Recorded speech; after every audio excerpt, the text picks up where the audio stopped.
나는 오늘 이 자리에서 여러분에게 꼭 전하고 싶은 한 가지 이야기가 있습니다. 우리는 흔히 착한 절약이라는 말에 속습니다. 남에게 피해를 주지 않고 스스로를 억누르고 조금이라도 덜 쓰려고 애쓰는 절약이 좋은 것이라 믿습니다. 그러나 나는 평생 사업을 하며 또 수많은 사람들의 삶을 지켜보며 깨달았습니다. 착한 절약은 때로 사람을 살리는 것이 아니라 사람의 노후를 더욱 빠르게 무너뜨린다. 절약이라는 이름 아래 스스로를 지나치게 묻고 필요한 지출까지 죄책감으로 막고 두려움 때문에 판단을 미루다 보면 결국 삶 전체의 흐름이 막혀버립니다. 나는 이런 모습을 너무 많이 봤습니다. 현장에서, 공장에서, 해외 출장지에서, 또 임원회의에서. 절약은 좋은 것이지만은 잘못된 절약은 인생을 파괴합니다. 나는 여러분에게 내 경험을 바탕으로 그 진실을 이야기하고자 합니다. 어느 날이었습니다. 1980년대 후반, 나는 남부 지역의 한 항만 개발 현장을 방문했습니다. 바닷바람은 매캐한 기계 기름 냄새와 섞여 있었고 중장비 소리가 끊임없이 울려 퍼지고 있었으며 현장은 늘 그렇듯 치열하고 생생한 에너지로 가득했습니다. 그런데 그날 나를 가장 놀라게 한 것은 기계도 인력도 공정도 아니었습니다. 그날 나를 놀라게 한 것은 현장을 책임지고 있던 한 관리자의 태도였습니다. 그는 나를 보자마자 이렇게 말했습니다. 회장님, 제가 비용을 아끼려고 지난달부터 장비 점검을 최소한으로 줄였습니다. 지금은 예산을 절약하는 것이 더 중요하다고 생각했습니다. 그의 말은 겉으로는 합리적이었습니다. 좋은 사람처럼 보였습니다. 비용을 아끼기 위해 노력하고 있다고 말했으니까요. 그러나 나는 그 말 속에서 거대한 위험의 그림자를 보았습니다. 나는 그에게 조용히 말했습니다. 점검을 줄이는 절약은 절약이 아니라 파괴다. 지금 아낀 비용은 잠시 숨을 쉬게 해줄지 모르지만 그 대가로 장비가 멈추는 순간 공사가 멈추고 공사가 멈추면 손실은 수십 배가 된다. 그리고 일주일 뒤 내가 늘 보아오던 그 패턴이 다시 반복되었습니다. 점검을 미뤘던 장비가 갑자기 고장을 일으켰고 그로 인해 전체 공정이 이틀간 중단되었습니다. 그 중단으로 발생한 손실은 그 관리자가 한 달 동안 아끼고자 했던 금액의 몇십 배였습니다. 나는 그날 다시 한번 확신했습니다. 착한 절약은 대부분 착하기만 하고 현명하지 않다. 사람들은 좋은 의도로 절약하지만 그 절약은 결국 더 큰 지출을 불러온다. 나는 이 말을 오늘 여러분에게도 그대로 전하고 싶습니다. 노후에서도 이와 같은 일이 반복됩니다. 많은 은퇴자들이 착하게 절약합니다. 필요 없는 모임을 억지로 빠지고 남에게 부담을 주기 싫다는 이유로 스스로를 지나치게 줄이고 집에 작은 문제가 생겨도 조금만 더 버텨보자 하며 수리를 미룹니다. 병원이 필요해도 참습니다. 난방이 필요해도 아낍니다. 소모품이 고장나도 조금만 더를 반복합니다. 그리고 저는 이미 수없이 봐왔습니다. 그 조금만 더가 쌓여 결국 지출은 폭발하고 건강은 악화되고 안전은 위험해지고 노후 재정은 한순간에 무너집니다. 절약이 사람을 살리려면 정확해야 합니다. 절약은 두려움으로 하는 것이 아니라 판단으로 하는 것입니다. 절약은 무조건 줄이는 것이 아니라 구조를 지키기 위해 선택하는 것입니다. 나는 내 인생에서 절약을 단 한 번도 덜 쓰는 일이라고 생각해 본 적이 없습니다. 절약은 언제나 나에게 흐름을 지키는 일이었습니다. 돈의 흐름, 일의 흐름, 사람의 흐름. 흐름을 망가뜨리는 절약은 절약이 아니라 손실입니다. 흐름을 지키는 절약만이 진짜 절약입니다. 그 사실을 여러분과 함께 공유하고 싶습니다. 여러분, 착한 절약은 착할 뿐입니다. 착한 절약은 때로는 자신을 속이는 절약입니다. 그리고 착한 절약은 종종 노후를 가장 빨리 파괴하는 절약이 됩니다. 나는 그 위험을 너무 많이 봤습니다. 그래서 오늘 이 말을 먼저 드립니다. 착한 절약에 속지 마십시오. 절약은 착해야 하는 것이 아니라 정확해야 합니다. 이제 여러분은 질문할 것입니다. 그렇다면 정확한 절약은 무엇인가? 어떤 절약이 흐름을 살리고 삶을 지키는가? 그리고 어떤 절약이 노후를 망가뜨리는가? 이 질문들에 대한 답을 다음 2부에서 이어서 이야기하겠습니다. 여러분, 내가 평생을 살아오며 가장 뼈저리게 깨달은 절약의 진실은 이것입니다. 절약은 금액이 아니라 구조다. 많은 사람들이 절약을 단순히 덜 쓰는 일로 생각하지만 나는 수십 년 동안 현장을 뛰고 회사를 이끌며 절약을 그렇게 본 적이 단 한 번도 없었습니다. 절약은 숫자를 줄이는 행위가 아니라 돈이 흘러가는 길을 바로 세우는 일입니다. 구조가 바로 서 있으면 조금 더 써도 흐름이 유지되지만 구조가 무너지면 아무리 아껴도 돈은 새어나가고 결국 삶 전체가 흔들립니다. 이 진실은 사업에서도 노후에서도 변함이 없습니다. 나는 한 번은 1990년대 초 해외의 한 기계 제조 공장을 방문한 적이 있습니다. 그곳은 소음이 가득했고 기름 냄새가 강하게 났으며 대형 로봇팔이 끝없이 움직이며 금속을 자르고 용접하고 있었습니다. 그 공장을 운영하던 한 젊은 기술자가 나에게 자랑스럽게 말했습니다. 회장님, 이번 분기에는 비용을 많이 절약했습니다. 기계 유지 점검을 기존의 절반으로 줄였습니다. 그래서 예산을 크게 아꼈습니다. 그는 자신이 대단한 결단을 내린 것처럼 이야기했습니다. 그러나 나는 그 말에서 위험을 느꼈습니다. 절약이라는 이름으로 구조를 훼손하고 있었기 때문입니다. 나는 기술자에게 조용히 말했습니다. 지금 당신이 아낀 것은 비용이 아니라 안전장치다. 점검을 줄이는 절약은 절약이 아니라 위험을 키우는 일이다. 장비는 사람보다 정직하지만 방치하면 사람보다 더 빠르게 무너진다. 그 기술자는 잠시 침묵했고 나는 그를 데리고 공장의 한쪽 구석으로 이동했습니다. 거기에는 점검이 미뤄진 설비가 있었고 그 설비 주변에는 열과 마찰로 인해 조금씩 변형이 일어난 흔적이 남아 있었습니다. 나는 그 흔적을 가리키며 말했다. 이게 비용을 아낀 결과다. 지금은 아무 일도 일어나지 않은 것처럼 보이지만 구조가 흔들릴 때는 조용하지만 무너질 때는 한순간이다. 이 조용한 경고는 결국 현실이 되었습니다. 한 달 뒤 그 설비는 치명적인 고장을 일으켰고 공장은 2일간 가동을 멈춰야 했습니다. 그 손실은 그 젊은 기술자가 절약하려 했던 비용의 수십 배였습니다. 그날 나는 다시 한번 절약의 본질이 금액이 아니라 구조임을 확인했습니다. 노후의 절약도 이와 정확히 같은 원리입니다. 많은 사람들이 고정비를 줄이면서도 정작 구조는 보지 않습니다. 핸드폰 요금 몇천 원 줄이고 식비 조금 줄이고 대중교통을 이용하며 생활비를 아끼지만 정작 흐름을 지키는 중요한 비용은 소홀히 합니다. 집에 작은 수리 비용을 아끼다가 더 큰 공사비를 맡고 건강검진을 미루다 더 큰 의료비를 맡고 안전장치를 해놓지 않아 예기치 못한 지출을 갑자기 또 안게 됩니다. 이것은 절약이 아닙니다. 이것은 구조를 훼손하는 행동입니다. 구조를 훼손한 절약은 언제나 더 큰 비용으로 돌아옵니다. 나는 여러분에게 단호하게 말하고 싶습니다. 절약의 기준은 얼마를 아꼈느냐가 아니라 흐름을 유지했느냐다. 흐름을 살리는 절약이 진짜 절약이고 흐름을 막는 절약은 잘못된 절약입니다. 그렇다면 흐름을 살리는 절약은 무엇인가? 첫째, 고정비 구조를 가볍게 하는 것입니다. 불필요한 전기 지출, 쓰지 않는 구독료, 효율이 낮은 보험, 과한 유지비 같은 것들은 흐름을 방해하는 돌덩이 같은 존재입니다. 둘째, 반드시 지출해야 하는 비용은 즉시 처리해야 합니다. 미루는 순간 위험은 커지고 커진 위험은 더 큰 비용으로 돌아옵니다. 셋째, 작은 위험 비용을 항상 확보해야 합니다. 이것이 흐름을 지키는 최후의 방어막입니다. 이 세 가지가 갖춰진 구조만이 노후를 안정시키고 절약을 살립니다. 나는 항만 현장에서, 건설 현장에서, 해외 공장에서, 수많은 협상 테이블에서 이 원리가 늘 똑같이 작동한다는 것을 보았습니다. 구조가 바로 서면은 위기는 견딜 수 있고 구조가 무너지면은 작은 충격에도 휘청입니다. 지금 이 말을 여러분에게 꼭 전하고 싶습니다. 절약은 선택이 아니라 구조다. 구조가 바로 서야 절약이 힘을 가진다. 그런데 구조가 아무리 튼튼해도 하나가 흔들리면 전체가 위험해집니다. 그 하나는 바로 판단입니다. 다음 3부에서 절약을 살리는 판단, 절약을 망치는 판단, 그리고 노후를 파괴하는 판단 지연의 함정에 대해 이야기하겠습니다. 여러분, 절약의 구조가 아무리 잘 세워져 있어도 단 한 번의 잘못된 판단, 단 한 번의 미뤄진 선택, 단 한 번의 흐트러진 마음이 모든 것을 무너뜨릴 수 있다는 사실을 나는 평생의 경험으로 배웠습니다. 절약을 망치는 가장 무서운 것은 과소비가 아닙니다. 욕심도 아닙니다. 바로 판단을 미루는 습관, 즉 나중에 하지 뭐 조금 더 기다려보자, 다음 달에 결정하지라는 생각입니다.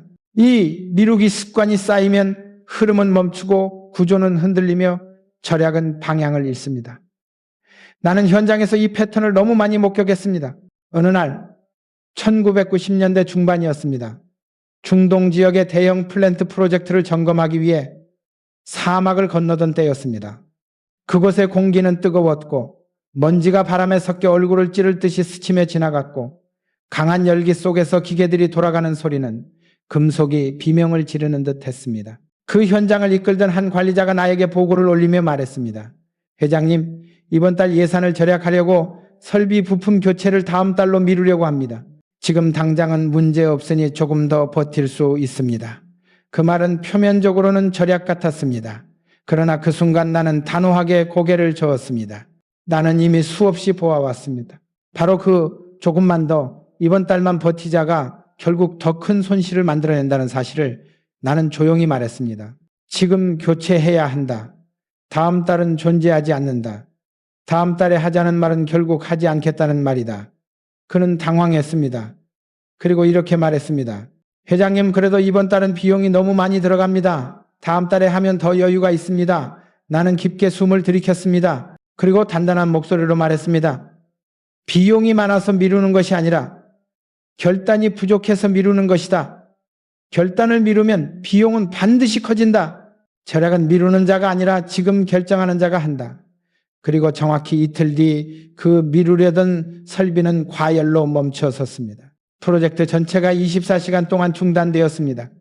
그 하루 동안 발생한 손실은 그 부품 교체 비용의 수십 배였습니다. 나는 그날 다시 한번 확신했습니다. 판단을 미루는 절약은 절약이 아니라 폭탄이다. 은퇴자의 삶에서도 똑같은 일이 벌어집니다. 많은 사람들이 작은 불편을 참습니다. 병원에 가야 한다는 것을 알면서도 조금만 더 참아보자 라며 미룹니다. 집 안배관이 이상한 소리를 내도 나중에 고쳐야지라고 말합니다. 필수 비용을 처리해야 하는 것을 알면서도 지금은 돈이 아까우니 다음 달로 넘기자고 합니다. 그리고 바로 그 미루기의 누적이 노후의 가장 큰 재정 파탄을 만들고 예기치 못한 지출을 갑작스럽게 폭발시키며 결국 삶 전체를 흔듭니다. 나는 이를 수없이 보아왔습니다. 사람들은 미루는 이유를 항상 이 한 문장으로 포장합니다. 지금은 아껴야 하니까. 그러나 여러분, 지금 아낀다는 그 말이야말로 가장 위험한 말입니다. 지금 아끼기 위해 미루는 결정이 결국 가장 큰 손실을 부릅니다. 절약의 본질은 지금 줄이는 것이 아니라 지금 판단하는 것입니다. 판단이 명확하면 지출은 제자리를 찾고 구조는 단단해지고 흐름은 흔들리지 않습니다. 하지만 판단이 흔들리면 모든 것이 무너집니다. 나는 늘 이렇게 말했습니다. 절약은 금액이 아니라 결단이다. 결단이 빠르면 돈은 흐름을 유지하고, 결단이 늦으면 돈은 사라지고, 결단이 없으면 삶은 위기에 굴복합니다. 여러분, 지금 스스로에게 물어보십시오. 나는 무엇을 미루고 있는가? 무엇을 알고도 내일로 넘기고 있는가? 바로 그 질문의 답이 여러분의 절약을 살릴지 망칠지를 결정합니다. 이제 다음 4부에서는 절약의 또 다른 착각, 즉 구조가 무너지면 절약은 아무 소용없다는 절대 법칙을 이야기하겠습니다. 여러분, 절약이라는 것은 겉으로 보기에는 단순해 보이지만 그 바닥에는 반드시 하나의 기둥이 있어야 합니다. 그 기둥이 바로 구조입니다. 나는 평생 사업을 하며 이 구조라는 단어의 무서움을 누구보다도 깊이 느꼈습니다. 구조가 단단하면 작은 바람에도 흔들리지 않고, 구조가 약하면 아무리 크게 벌어도 한순간에 무너지고 아무리 열심히 아껴도 끝내 지키지 못합니다. 이것은 사업에서도 삶에서도 그리고 은퇴 이후의 재정에서도 정확히 똑같이 작동합니다. 나는 수십 년 동안 수많은 사람을 지켜보며 이렇게 말해왔습니다. 절약이 흔들리는 것이 아니라 구조가 흔들린 것이다. 어느 날이었습니다. 1990년대 초반 나는 남부지역의 한 중공업 부품 공장을 점검하러 갔습니다. 그 공장의 공기는 뜨거운 금속 냄새와 기름 타는 냄새가 섞여 있었고 용접 불빛이 사방에서 튀며 기계음이 벽을 울릴 정도로 강했습니다. 그 현장을 책임지고 있던 한 엔지니어가 나에게 말했습니다. 회장님, 비용을 절약하려고 이번 분기 설비 점검을 크게 줄였습니다. 실제로 고장은 없었고 덕분에 유지비를 많이 아꼈습니다. 그의 목소리에는 자신감이 가득했습니다. 그러나 나는 그 말 속에서 위험의 그림자를 보았습니다. 절약을 하고 있다고 생각했겠지만 사실 그는 구조를 망가뜨리고 있었습니다. 나는 그에게 조용히 말했습니다. 자네는 지금 비용을 아낀 것이 아니라 기반을 약하게 만든 것이다. 점검은 비용이 아니라 구조다. 구조가 무너지면 절약은 아무 의미가 없다. 그는 잠시 머뭇거리며 대답했습니다. 하지만 회장님, 실제로 아직 문제가 생기지는 않았습니다. 나는 거친 기계음 속에서도 그의 말이 또렷하게 들렸습니다. 그래서 나는 단단한 음성으로 다시 말했습니다. 문제가 생기고 나서야 깨닫는다면 이미 늦은 것이다. 구조는 조용히 균열이 생기고 균열은 조용히 퍼지며 어느 순간 크게 폭발한다. 절약이 구조를 이겨서는 안 된다. 그리고 며칠 뒤 그 공장에서 정기 점검이 미뤄졌던 설비가 갑자기 멈춰섰습니다. 그 멈춤이 가져온 손실은 점검비의 수십 배였고 공장 전체가 이틀 동안 멈춰야 했습니다. 나는 그때 다시 한번 확신했습니다. 절약은 구조를 반드시 이길 수 없다. 구조가 무너지면 절약도 무너진다. 노후의 삶에서도 이와 같은 일이 반복됩니다. 많은 은퇴자들이 생활비를 아끼고 여기저기서 몇천 원씩 절약하고 남에게 부담을 주지 않으려고 스스로를 줄이며 살지만 정작 구조를 돌보지 않습니다. 집안의 작은 수리를 미루고 고장난 전기장치를 방치하고 건강검진을 뒤로 미루고 보험을 정리해야 한다는 사실을 알면서도 조금만 더를 반복합니다. 이 조금만 더가 구조를 무너뜨립니다. 노후의 구조는 사업의 구조보다 더 민감합니다. 수입은 줄어들고 예상치 못한 지출은 많아지고 건강은 변수가 되고 생활 환경은 조금만 흔들려도 바로 비용이 폭발합니다. 그래서 노후의 절약에서 가장 중요한 원칙은 단 하나입니다. 구조부터 잡아라. 절약은 구조 위에서만 살아남는다. 구조란 무엇인가? 첫째는 고정비 구조입니다. 고정비는 매달 흐름을 잡아먹는 가장 큰 덩어리입니다. 고정비가 무너지면 절약이 아무 의미가 없습니다. 둘째는 안전구조입니다. 안전구조가 무너지면 작은 위험도 큰 비용으로 터집니다. 셋째는 흐름구조입니다. 흐름이 없으면 절약은 끝내 스스로를 고갈시키고 맙니다. 구조가 단단하면 절약은 살아 움직입니다. 구조가 약하면 절약은 흐름을 파괴합니다. 나는 수십 년 동안 수많은 기업의 흥망을 보며 이 원리를 확인했습니다. 잘 되는 기업은 절약을 잘한 것이 아니라 구조를 잘 지킨 기업이었습니다. 망한 기업은 사치를 해서 망한 것이 아니라 구조가 흔들렸기 때문에 무너졌습니다. 이것이 바로 절약의 진짜 진실입니다. 여러분, 절약을 통해 삶을 지키고 싶다면 반드시 먼저 구조를 바로 세워야 합니다. 구조가 바로 서면 작은 절약도 힘을 얻고 구조가 무너지면 큰 절약도 아무 소용이 없습니다. 나는 평생 이렇게 말해왔습니다. 절약은 구조의 그림자다. 구조가 흔들리면 절약도 흔들린다. 이제 여러분은 묻고 싶을 것입니다. 그렇다면 구조를 지키기 위해 반드시 필요한 기술은 무엇인가? 구조를 살리는 절약은 무엇이고 구조를 망치는 절약은 무엇인가? 그 답은 다음 5부에서 이어서 이야기하겠습니다. 여러분, 구조를 세웠다면 그 다음에 반드시 다뤄야 하는 것이 있습니다. 그것이 바로 판단의 속도 그리고 결단의 정확성입니다. 절약을 아무리 잘해도 구조를 아무리 잘 만들어도 판단이 늦으면 모든 것이 무너집니다. 나는 평생 사업을 하며 또한 수많은 현장을 뛰며 똑같은 장면을 반복해서 보았습니다.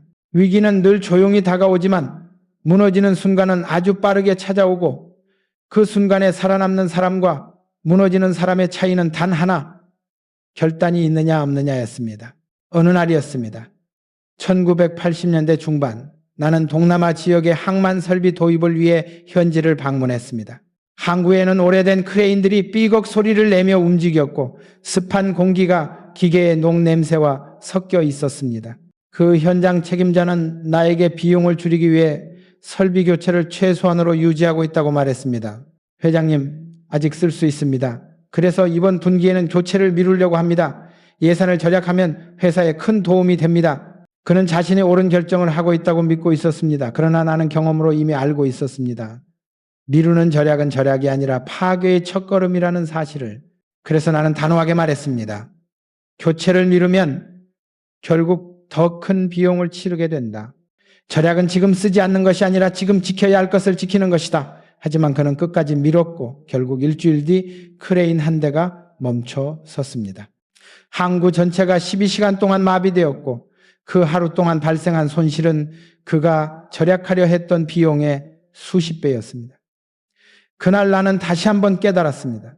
사람들이 절약한다고 믿고 있는 것의 대부분은 사실 판단 지연일 뿐이며 그 판단 지연이야말로 노후를 가장 빠르게 파괴하는 적이라는 사실을, 노후의 삶에서도 똑같은 패턴이 반복됩니다. 집안의 배관에서 이상한 소리가 나는데도 조금만 더 지켜보자고 말합니다. 가전제품이 오래되어 위험 신호를 보내고 있는데도 이번 겨울만 넘기고 바꾸자고 합니다. 건강검진 예약 문자를 받고도 다음 달에 하지 뭐라고 넘겨버립니다. 그러나 여러분, 내가 평생 본 바로는 지금 아끼기 위해 미루는 결정이 결국 가장 큰 지출을 부른다는 사실을 잊어서는 안 됩니다. 절약이라는 이름으로 미루는 순간 구조는 약해지고 흐름은 흔들리고 결국 작은 문제가 큰 폭발로 이어집니다. 나는 직원들에게 늘 이렇게 말했습니다. 결정은 비용이 아니라 흐름을 위해 하는 것이다. 흐름을 지키는 결정이 진짜 절약이다. 결단이 빠르면 비용은 규칙적으로 흘러갑니다. 그러나 결단이 늦으면 비용은 예측할 수 없게 튀고 예기치 못한 지출이 쌓이고 결국 삶 전체의 균형이 깨집니다. 여러분, 인생 후반부의 위험은 더 이상 커다란 사건에서 오지 않습니다. 작은 문제를 미루는 데서 오고 사소한 결정을 늦추는 데서 오고 조금만 더 버티자라는 생각에서 옵니다. 따뜻한 방처럼 보이는 그 생각 속에는 사실 서서히 침투하는 냉기가 숨어 있습니다. 나는 노후를 준비하는 많은 사람들에게 이런 질문을 던져왔습니다. 당신이 지금 미루고 있는 것은 무엇인가? 미루는 이유는 무엇인가? 그리고 그 이유는 진짜 이유가 맞는가? 대부분의 사람은 비용을 절약하고 싶어서 미룬다고 말하지만 진짜 이유는 비용이 아닙니다. 결단의 두려움입니다. 혹시 내가 잘못 판단하는 건 아닐까? 혹시 이것도 참을 수 있지 않을까? 혹시 다음 달에 상황이 나아지지 않을까? 이 모든 생각은 결국 구조를 더 약하게 만들고 위험은 점점 커지고 마지막 순간에 폭발합니다. 그래서 나는 여러분에게 단호하게 말하고 싶습니다. 절약은 미루는 사람이 하는 것이 아니라 지금 결정하는 사람이 하는 것이다. 그리고 이 결단의 힘은 나이와 상관없습니다. 나는 70이 넘어도 중요한 선택을 미뤄본 적이 없습니다.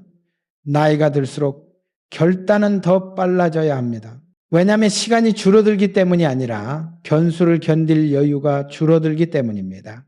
젊을 때는 잘못된 판단을 해도 다시 일어설 시간이 있었지만 노후에는 그 시간이 없습니다. 그래서 노후의 절약은 반드시 판단이 빨라야 하고 판단이 흔들려서는 안 됩니다. 여러분, 절약의 본질은 금액이 아니라 결단입니다. 지출을 줄이는 것이 절약이 아니라 흐름을 지키는 것이 절약입니다. 흐름을 지키는 가장 강력한 방법은 지금 즉시 결정하는 것입니다. 미루는 순간 흐름은 죽고 흐름이 죽는 순간 절약은 무의미해지고 절약이 무의미해지는 순간 구조는 무너집니다.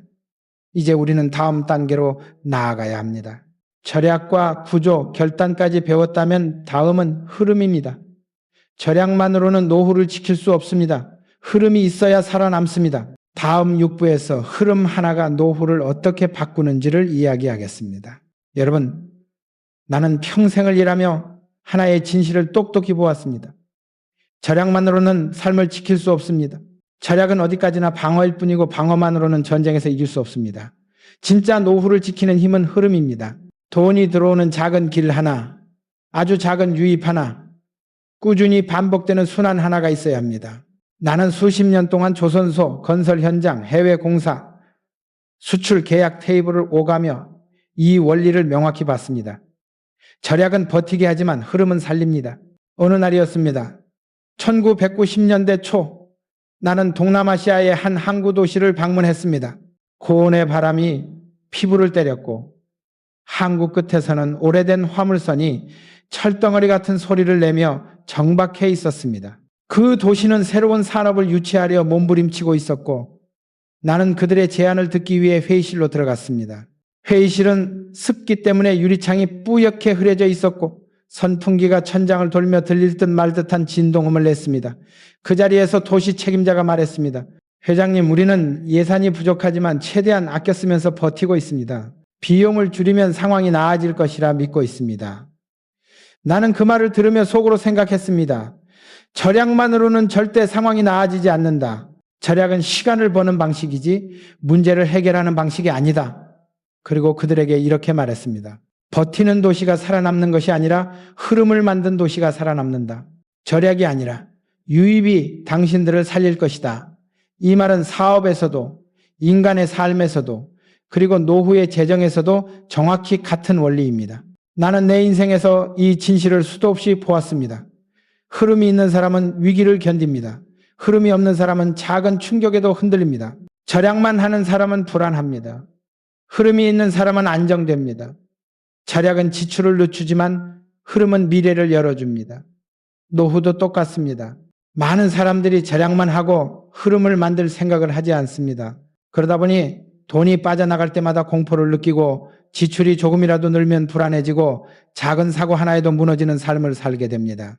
그런데 흐름이 하나라도 있으면 상황이 완전히 달라집니다. 월 20만 원이라도 월 30만 원이라도 크지 않더라도 꾸준히 들어오는 흐름은 노후를 완전히 다른 차원으로 바꿉니다.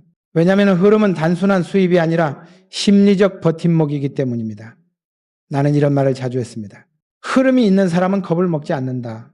실제로 노후가 무너지는 이유는 돈이 부족해서가 아니라 두려움 때문입니다. 미래가 보이지 않고 지출이 생기면 막을 방법이 없을 것 같고 통장 잔고는 줄어드는 것만 보이고 다시 채워넣을 길이 없다고 느끼기 시작하면 공포는 삶 전체를 잠식합니다. 그러나 흐름 하나가 있으면 사람은 공포를 잃습니다. 예측 가능한 유입이 있다는 사실은 불안의 근원을 잘라냅니다. 그래서 나는 은퇴를 앞둔 사람들에게 항상 말합니다. 흐름을 만들어라. 크고 작은 것은 중요하지 않다. 흐름을 만드는 방법은 사람마다 다릅니다. 어떤 사람은 부업을 통해 만들고 어떤 사람은 작은 임대 수입으로 만들고 어떤 사람은 과거 경력을 활용한 자문 활동으로 만들고 또 어떤 사람은 취미나 기술을 활용해 흐름을 만들어냅니다. 중요한 것은 방법이 아니라 지속성입니다. 나는 어떤 흐름이라도 6개월만 꾸준히 유지되면 그 사람의 마음이 바뀌는 모습을 보았습니다. 불안이 줄고 소비가 안정되고 절약이 올바른 방향을 찾고 구조가 다시 단단해집니다. 절약과 구조는 흐름을 만들기 위한 기반입니다. 흐름이 생기면 절약은 더 쉬워지고 구조는 더 단단해지고 판단은 더 명확해지고 삶의 방향은 더 선명해집니다. 절약은 혼자 싸우는 것이지만 흐름은 나에게 다시 힘을 가져다 주는 존재입니다. 나는 70세가 넘어서도 새로운 흐름을 만들기 위해 움직였습니다. 나이가 들수록 흐름은 더 중요해졌습니다. 왜냐하면 흐름이 없으면 마음이 늙고 마음이 늙으면 삶이 무너지고 삶이 무너지면 지출은 더 빠르게 늘어나기 때문입니다. 여러분, 흐름은 단순한 돈의 문제가 아니라 삶의 안정입니다. 흐름이 있으면 불안이 줄어들고 불안이 줄어들면 지출은 안정되고 지출이 안정되면 절약은 힘을 얻고 절약이 힘을 얻으면 구조는 버텨냅니다. 그래서 나는 이렇게 말합니다. 흐름 하나가 노후 전체를 바꾼다. 여러분의 흐름은 작아도 괜찮습니다. 작지만 꾸준한 흐름은 큰 안정이 됩니다. 큰 돈을 버는 것이 목적이 아니라 살아있는 흐름을 만드는 것이 목적입니다. 그리고 이제 여러분은 다음 질문을 하게 될 것입니다. 흐름을 만들었으면 이제 무엇을 해야 하는가? 그 답은 하나입니다. 흐름을 지켜야 합니다. 흐름은 만드는 것보다 지키는 것이 훨씬 어렵고 훨씬 중요합니다. 다음 7부에서 흐름을 지켜내는 방어 절약의 기술을 이야기하겠습니다. 여러분, 흐름을 하나 만들었다면 그 다음에 가장 중요한 것은 그 흐름을 지켜내는 일입니다. 나는 평생 사업을 하며 수없이 보았습니다. 흐름을 만드는 사람은 많지만 흐름을 지키는 사람은 극히 드물다는 것을, 만들기보다 지키는 것이 어렵고 지키는 것이 어려운 이유는 흐름을 위협하는 요소들이 조용히 그리고 끊임없이 찾아오기 때문입니다. 그래서 나는 흐름을 지키는 절약을 방어 절약이라고 불렀습니다. 절약이라고 하면 보통은 지출을 줄이는 것을 떠올리지만은 방어 절약은 다릅니다. 방어 절약은 지출을 줄이는 것이 아니라 흐름을 지키기 위해 위험을 차단하는 절약, 구조를 무너뜨리지 않기 위해 선제적으로 움직이는 절약, 갑작스러운 충격이 와도 흔들리지 않도록 대비하는 절약입니다. 여러분, 공격은 눈에 보이지만 방어는 눈에 보이지 않습니다. 그러나 눈에 보이지 않는 방어가 무너지면 눈에 보이는 모든 것이 쓰러집니다. 어느 날이었습니다. 1997년 외환위기의 기운이 서서히 퍼지던 때였습니다. 시장은 이미 흔들리고 있었고 금융권에서는 불안한 소식이 속속 들려오고 있었으며 환율은 미세하게 상승과 하락을 반복하고 있었습니다. 그때 나는 임원들을 모아 회의를 열었습니다. 그리고 그들에게 이렇게 말했습니다. 지금 필요한 것은 공격 전략이 아니다. 지금 우리를 살릴 것은 방어 전략이다. 방어가 약하면 아무리 뛰어난 계획도 의미가 없다. 실제로 그 시기 많은 기업들이 공격적인 확장과 절약만을 반복했고 결국 흐름을 지키지 못해 무너졌습니다. 절약을 잘했지만은 흐름을 지킬 방어 체계가 없었습니다. 그들과 달리 우리는 방어 절약의 핵심만 지켰습니다. 첫째, 고정비를 가볍게 한다. 둘째, 위험 비용을 확보한다. 셋째, 위험을 분산시킨다. 넷째, 판단을 빠르게 한다. 이 네 가지가 방어 절약의 전부이자 전쟁의 최전선이었습니다. 나는 고정비가 무서운 이유를 누구보다 잘 알고 있습니다. 고정비는 흐름을 막는 가장 큰 적입니다. 고정비가 너무 많으면 흐름이 아무리 들어와도 막혀버리고 고정비가 많을수록 구조는 무거워지고 무거워질수록 작은 충격에도 흔들립니다. 그래서 나는 모든 현장에서 고정비 점검을 가장 먼저 했습니다. 이 비용은 반드시 필요한가? 아니면 버티는 척하며 남아있는 것인가? 이 질문 하나만으로도 구조는 절반이 정리됩니다. 노후도 똑같습니다. 고정비가 많으면 아무리 절약을 잘해도 아무리 흐름이 있어도 흐름은 결국 고정비에 먹혀 사라집니다. 여러분의 삶에서 매달 반복되는 비용을 다시 보십시오. 방어 절약의 핵심은 고정비를 가볍게 하는 데서 시작합니다. 두 번째, 위험 비용입니다. 나는 수백 번의 위기를 지나오며 한 가지 확실하게 배웠습니다. 위험은 반드시 온다. 문제는 언제 오느냐일 뿐입니다. 그러니 위험 비용을 마련해 두지 않고 절약만 한다면 그것은 바람을 막으려고 종이벽을 세우는 것과 같습니다.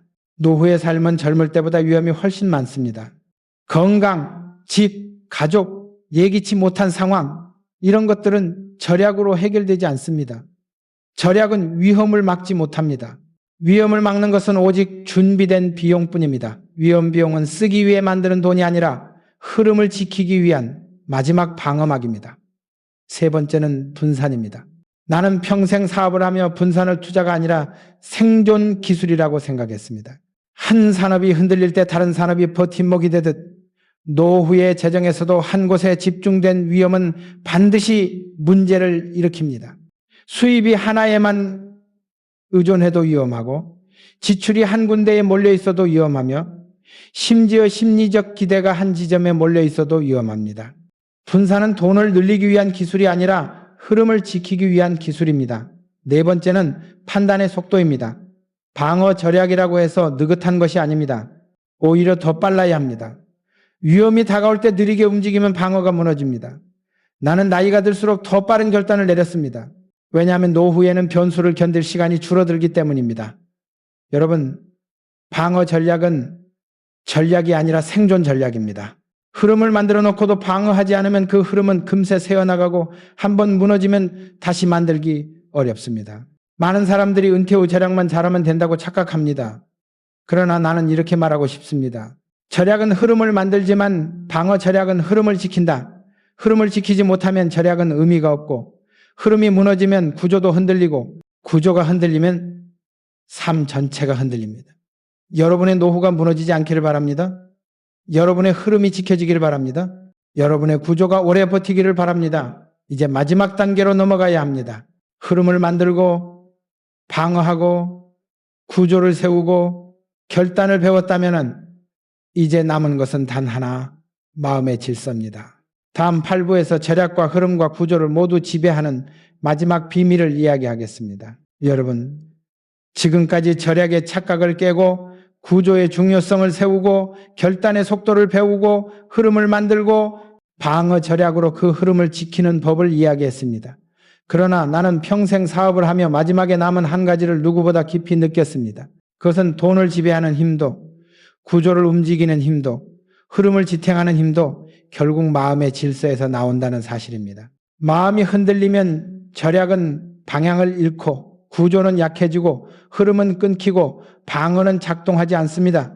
반대로 마음이 단단하게 서 있으면 절약은 정확해지고 구조는 견고해지고 흐름은 안정되고 방어는 제때 움직입니다.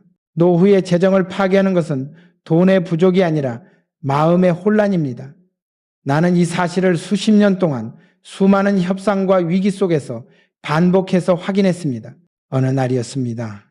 해외 협력사와의 대규모 계약을 앞둔 중요한 회의 자리였습니다. 당시 경제 상황은 불안했고 환율은 흔들렸고 금융시장에는 작은 균열들이 보이기 시작했습니다.